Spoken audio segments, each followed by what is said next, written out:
حقيرة مقيرة ضميرة ودوق حدوخة مدوخة ذكورة ودوق.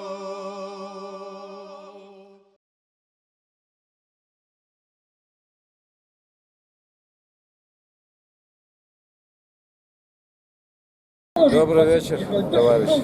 Хотел бы проинформировать общественность Ингушетии и правоохранительные органы о том, что у меня есть достоверная информация, что сегодня ночью у меня дома будут происходить обыски, что им дано задание руководством республики в любом случае найти повод для того, чтобы задержать меня и возбудить уголовное дело.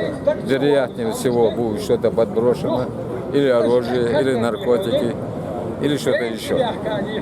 Я хочу заявить, когда я организовывал этот митинг, я прекрасно знал, что какие меры за это последуют со стороны власти.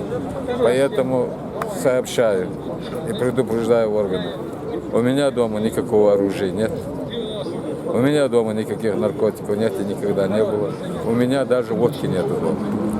И если бы даже они были, вы появитесь, вероятнее всего, только под утро, я бы уже 15 раз успел бы все это убрать.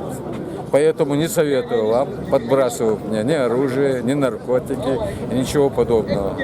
Я ставлю вас об этом известность. И ставлю в известность общественность Ингушетии, что если какие-то меры в этом направлении, или у меня найдут оружие, или наркотики, или что-то, что это провокация правоохранительных органов. Спасибо за внимание.